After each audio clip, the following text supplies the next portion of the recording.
This is the Scrum feed. No, it's not the Zac Lomax show, even though we talk about him nearly every week. Hopefully, with him going to the Western Force and changing codes, Paul, we can stop talking about him. Yes, well, it's a shame, but there's been many players who've left. I mean, Joseph Suwali comes to mind. He was my friends at that school said the best, or in the rugby system, said the best rugby prospect they've seen in 20 years. He was playing well in rugby league. But were desperate to get him. I can't say the game has fallen off because of the lack of Joseph Suwali, with all credit to him.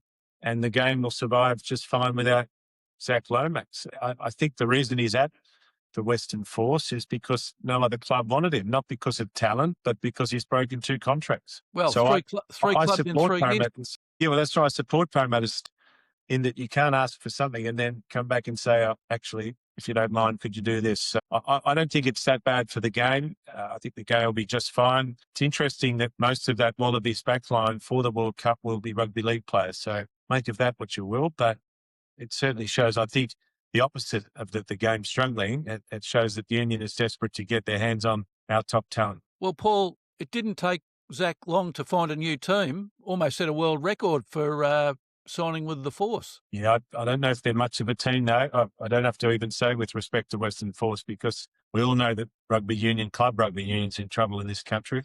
Broadcasters know it, and the Western Force aren't going to be too exciting. He'll be playing in front of a couple of thousand people, I think, Lomax. Actually, I've almost got to feel sorry for him, but it was his choice to chase more money. I think it all comes down to very bad management. He's got bad advice. Someone should have done their due diligence on this, Rugby League 360, whatever it's called.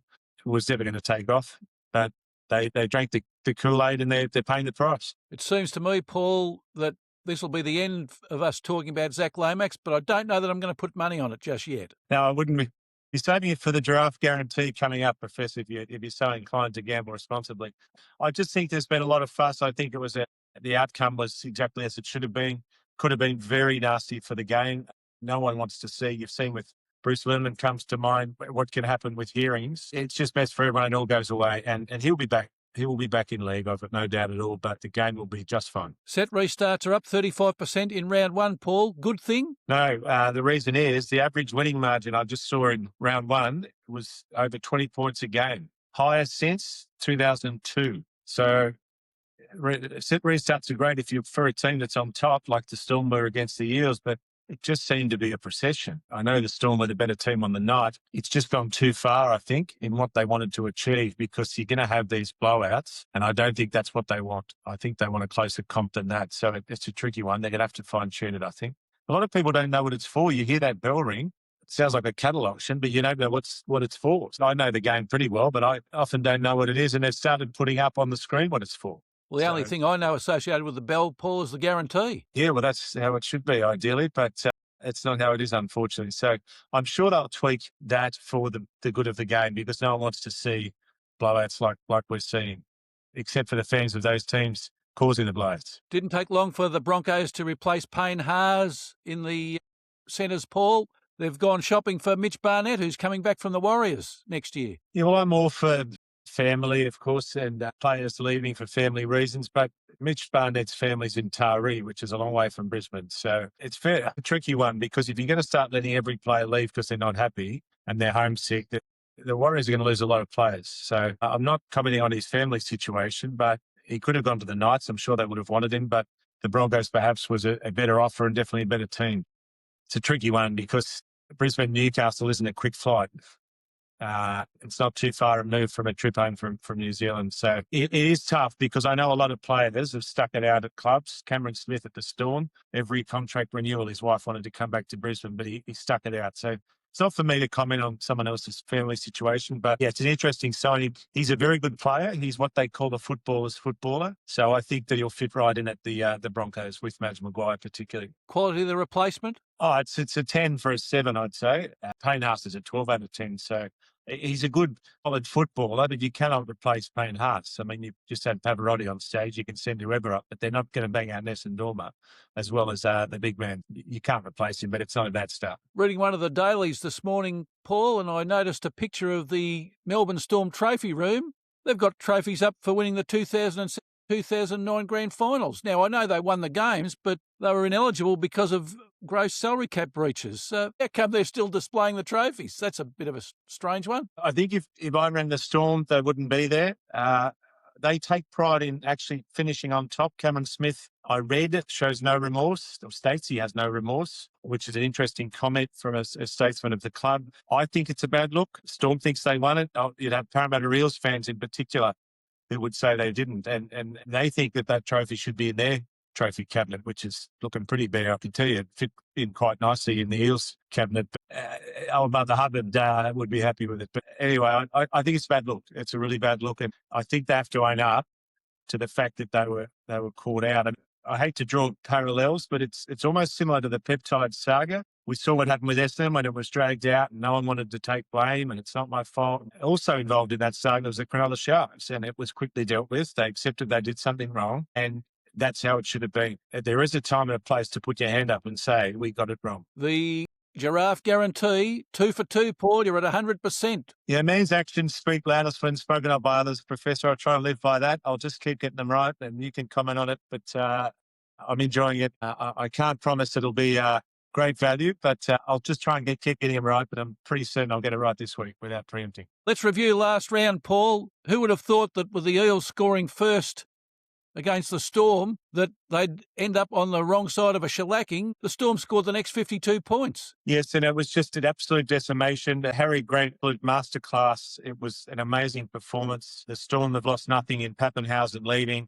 It's just simply astounding to lose Cameron Smith, who many were saying was the best best hooker of all time. Harry Grant could go down with that title by the end of his career. So he was the difference on the night. I'm looking at these three scores here. Storm 52, Eels 4, Warriors 42, Roosters 18, Panthers 26, Broncos 0. There's three blowouts, and no one would have predicted any of them. In the case of the Warriors, you wouldn't have predicted that they won, let alone that. But that's showing you when a team's on top, combined with these rule changes, you're going to get these type outcomes. But the Storm are right up there. I just worry a little bit about their depth, but they're a very good team, amazing team. Won't take Cooper Clark long to be on the run-on team, Paul. No, I did recommend that those invest on him scoring a try. He landed on someone's boot, and what you notice when he ran the ball is 3 or 4 players had to tackle him, and the players that are tackling him aren't small. So it shows the sort of pull that he has of players that's going to set it up for other players outside him to score, because he's a freak of nature. He's like a transformer. He's just a massive unit, and he seems to have a good motor as well. And the Storm have got him, so they've found another player. They have. They seem to find these gems.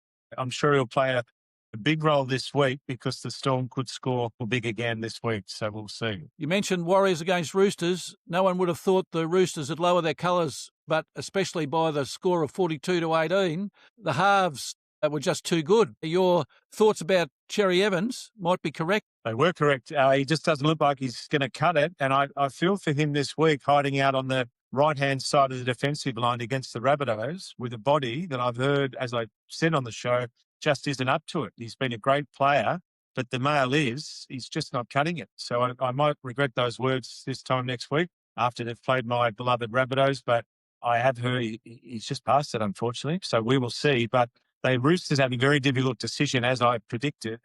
What are you going to do with him? Are you going to bring in Hugo Savala, who's a better player, I think, at the moment? Obviously not over his career, but at the moment, do you bench a legend? So it's a tricky one. Panthers kept the Broncos scoreless. The Broncos playing at home at Suncorp, almost unheard of, Paul. Yeah, I did tip the Broncos. I thought there'd be a hangover for the Broncos from the World Club Challenge, as I said on air, and there was clearly. A lot of people were saying that trial meant nothing. Well, it didn't to me, and it didn't to Hull, who got smashed in Vegas. So I think that trip took a lot out of them in firing up in those conditions for England's finest team. And we saw it there. Pressure, I can't say pressure's on Maguire, he's just won a premiership, but those that would be reaching for the blowtorch would have this in their mind, Professor, and we've said this before, everywhere he goes, the teams seem to burn out. Now, draw your own conclusions there. He's a tough taskmaster. I won't say that's exactly why Payne Haas is leaving, but that team was terrible, but the Panthers were amazing. And we need to give them credit as well. Are the Titans as bad as we think they are, Paul? 50-10, the Sharks just had their way with them at Shark Park. Very tough for Josh Hannah. At one stage, I think was the coach there at the Sharks. He was definitely an assistant coach there. A very tough induction. But I think it says more about the Sharks Hayden Trindle has been described as the best player of the week. When you have that along with Nico Hines and a home game, that Sharks team, I don't think would have been stopped by many in the comp. So I think it says more about the Sharks, who would be going up in everyone's rankings at the moment. Trindle and Hines scored 4 tries between them. They did with his new rebuilt rig, Nico Hines. So they're going to be a team to watch, and that's going to be a very tough road trip to play them at home there. The most entertaining match of the round, Paul, was at Fortress Brookvale. The Sea Eagles lowering their colours to the Raiders. Golden Point and Ethan Sanders not only scored a try, but scored the winning field goal. Yes, and very humble as well. Gave credit to those that had raised him and looked after him. You have to compare that loyalty to the Lomax scenario, unfortunately, but it's great to see. And I think I tipped the Raiders, but it was always going to be a close game. Eagles were very good early, but they faded. So the pressure on Seabold will only increase, particularly if, we'll get to it shortly, if they don't front up this week and perform a bit better against the pretty lowly Newcastle Knights. So I don't want to give the tip away, but there's heat growing on Manly's coach. Your Rabbitohs, Paul, pulled it off against the Dolphins. The number one team that you've picked lowered their colours for the first time for the season. I think that's the only one I got wrong. And the cruel irony, Professor, I went against my team. So I did not think we would win there. So that's got my face. A large serve of it as well. But we were amazing, better than I could have anticipated. So Wayne Bennett would be smiling at the thought that Payne Haas is on the way as well. The most pleasing thing to me was David Fafita. I've always talked about unfulfilled potential. He played the whole game, apart from the bit he got sent off in, which we don't have to go on about. It's like what Greg Chappell say once, I'm batting well, I just keep getting out. But no, there was a brilliant performance from the Rabbitohs, and David Fafita combined with Payne Haas next year is a very scary proposition. As Cameron Murray put it best, he's just happy he doesn't have to tackle him anymore. Preview this round, Paul. Tonight's match, the Broncos again at home playing the Eels, who were disappointing in the first round against the Storm. Broncos could put up a lot of tries tonight. They certainly could, and I think they'll win well. If the Eels last week were anything to go by, the only chance the Eels have is if there are serious issues at the Broncos. If they lose tonight, I don't want to say there'd be pressure on Maguire yet, but, well, there'd be some eyes on him. If they lose this one, the Broncos at home should be too strong. 2 winners from the first round, Paul. The Raiders travelling across the ditch to take on the Warriors in Auckland tomorrow night at 6 o'clock. Yeah, I like the Warriors. I think at home they'll be fired up. They'd already be lining up to get in there to see their team play with the hyphenated names galore. Just the only query for me is the halves, where the two Ethans are probably a bit stronger at the Raiders, but I think that game last week will take a bit out of the Raiders. I just think the Warriors at home, that'll be some game to watch. It'll be the Warriors will win that. And the nightcap tomorrow night, the Roosters playing at home against your Rabbitohs, Paul. Yeah, the Rabbitohs are sizable outsiders. I'm very surprised by that, and that's not my heart talking. I thought after last week the Rabbitohs would be favourites, but I think that must reflect the fact that we've got our halfback out. So Jaden Sullivan comes in. When you look at that on paper compared to Sam Walker and Cherry Evans, you'd have to think we're mismatched there. So if Cherry Evans is up to it. So it'll be a great game. I can't wait to watch it. Super Saturday, the first one for the season. The Wests, who didn't play last week, West Tigers, playing the disappointing Cowboys. Well, get your bill out. I like to give value. It's the guarantee this week. The West Tigers at home. I like hard ovals. I'm giving, I always try and pick one at $1.50 or above. Otherwise, it'd be too easy. You like tipping tomorrow being Friday. If it was that simple, I'd do it. So I'm going with the Tigers this week for the Giraffe Guarantee. Cowboys are not a great team. And I think the Tigers at home, and it'll be a great ground there, full of people. I just think Tigers will be too strong. 5:30 game on Saturday, Paul. We'll see how good the Dragons are. They put in a great performance against the Bulldogs, only just going down in Las Vegas, but they've got a tough ask against the Storm. Yeah, they do, and I just think the Storm will be a bit strong there at Wynn Stadium. But the Dragons, hopefully, for the game will be in it, but I can't see them competing with that Storm team. They were amazing last week. The nightcap on Saturday night, Paul. The punters are going to have to go a fair way. They've got to go to Bathurst to watch this one if they're going to see it in person. The Panthers against the Sharks, definitely the match of the round. It is, and I think it'd be close to what people are predicting. I actually think the Sharks will come close, but I'm tipping the Panthers, but wouldn't surprise me on the Sharks form if they can manage it. The Panthers would have set themselves for week one, and there can often be a letdown, but perhaps not with that machine of a team that is Penrith. But I think the Sharks will be set for it. It'll be a good game and lucky treat for the people at Bathurst. Great town. Sunday's first game at 4:05, Paul, at Brookvale. Schooners Sea Eagles taking on the Knights, who were very impressive in their first game. Yes, forgive me, Schooner. I'm tipping the Knights to win this as outsiders. I really like that team. I think that Sandon Smith and Dylan Brown in the halves.